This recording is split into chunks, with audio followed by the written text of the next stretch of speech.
आपके मन में एक प्रश्न होता है कि राम जी ने लंका जाते समय रावण से युद्ध करने के लिए वानरों की सेना क्यों बनाई? कभी सोचा आपने? आपको कुछ हो रहा है विचार? पंचतत्व प्रभु कुछ मन में आ रहा है? मेरे मन में आ रहा है। इलेक्शन के रिजल्ट के बाद मुझे बहुत समझ में आ रहा है कि राम जी ने मनुष्य की सेना न बनाकर वानरों की सेना क्यों बनाई। 4 जून के रिजल्ट के बाद इतना समझ में आया कि राम जी ने अच्छा हुआ वानर की सेना बनाई, अच्छे से राम जी के साथ रहे, रावण के साथ युद्ध किए, विजय प्राप्त हुई। यदि मनुष्य की सेना लेकर राम जी गए होते ना, तो ये मनुष्य राम जी के साथ तो चलते, लंका भी पहुंच जाते, लेकिन लंका जाकर देखते हो रावण की लंका सोने की बनी है। ये सारे मनुष्य सोने की ईंट, सोने का हार, उसी में रह जाते और राम जी अकेले हो जाते। यही बात नरेंद्र मोदी जी के साथ कल हुई है। सस्ता राशन चाहिए, सस्ता गेहूं चाहिए, सस्ता चावल चाहिए, उस थोड़े बहुत धन रुपये के प्रलोभन में एक साधु का साथ छोड़ दिया भारत के लोगों ने। कितना सुंदर आयोजन नरेंद्र भाई मोदी का था कि 400 से अधिक सीट आए तो आने वाले दिनों में निर्णय लेने में या परिवर्तन लाने में कठिनाई नहीं होगी। लेकिन हमारे अपने ही सनातन धर्मी हिंदू भाइयों ने, बड़े दुख का विषय है, मुस्लिम भाइयों ने 90% वोट किया और ये कहलाने वाले सनातन हिंदू धर्मी ने केवल 50-55% वोट किया। मैं आपके हाथ उंगली देखना नहीं चाहता हूं या दिखाना नहीं चाहता हूं कि हम कैसे हैं, लेकिन बड़ा दुख होता है कि हरि का एक लाल है। 70 साल के बाद कोई एक हिंदू सनातन धर्मी, सनातन धर्मों को आगे बढ़ाने वाला, भारत का नेतृत्व करने वाला, भारत को विश्व गुरु बनाने वाला एक आदमी आया और 10 साल काम करके एक मांग रखी थी कि अब की बार 400 पार, लेकिन 300 पार भी नहीं किए हैं। आधे लोगों ने वोट ही नहीं किया और जिन्होंने वोट किया वो प्रलोभन में फंस गए। मुफ्त का राशन मिलेगा, ये मिलेगा, वो मिलेगा। अरे राशन पानी तो भाग्य की बात होती है, यह दिन दूर नहीं।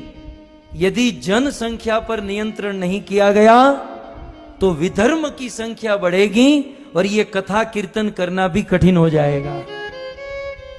रात को सोए होंगे, आपके गले काटकर लोग चले जाएंगे। इतिहास के पत्ते पलटे ना। छत्रपति शिवाजी महाराज ने यह मुहिम चलाई थी, लेकिन छत्रपति शिवाजी महाराज को सनातनी हिंदू धर्मी ने ही साथ नहीं दिया और आगे बढ़े तो महाराणा प्रताप ने यह मुहिम चलाई थी। उनके अपने ही लोगों में फूट पड़ गई और उन्होंने साथ नहीं दिया और आगे बढ़े। भारत आजाद हुआ तो सरदार वल्लभ भाई पटेल ने मुहिम चलाई, लेकिन उनको ही अपने ही लोगों ने साथ नहीं दिया। और आजादी के 70 साल के बाद एक आदमी 10 साल के अगाह परिश्रम के बाद 400 पार जाना चाहता था, लेकिन हमारे अपने हिंदू सनातन धर्मी ने ही उनका साथ नहीं दिया। मैं तो मोदी जी को यदि मेरी आवाज पहुंचे तो यही सलाह दूंगा, भाई आप 70 साल के हुए हो, खा पीकर मौज करो, ये किसी के नहीं होने वाला है। इनको गुलामी करने की आदत ही पड़ गई है। एक आदमी ने बहुत सुंदर लिखा कि ऐसा लग रहा था कि हिंदू जागा है। ऐसा लग रहा था पिछले 10 सालों में कि हिंदू जागा है, लेकिन कल समझ में आया जागा था बाथरूम करने के लिए, फिर सो गया।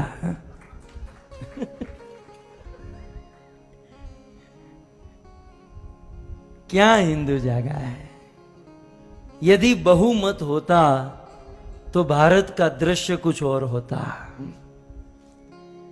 हम अपने आप को भारतीय मानते हैं ना, तो भारत का संविधान थोड़ा बहुत जानना चाहिए, भारत का गणतंत्र हमें समझना चाहिए, और हमें हमारी जिम्मेवारी समझकर काम करना चाहिए था।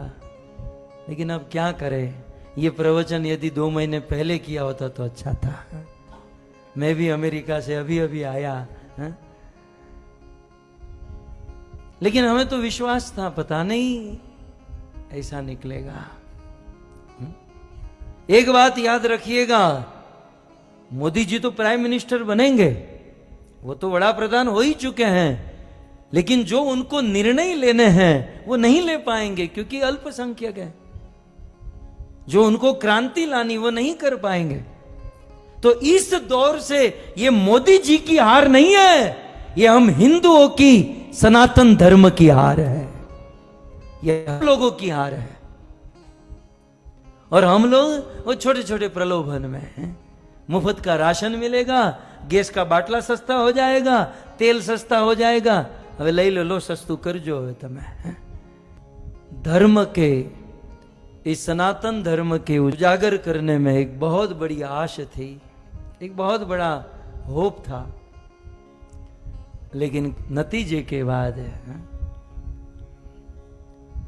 बहुमति से यदि मोदी जी नहीं आए तो एक हिंदू धर्म के लिए, सनातन धर्म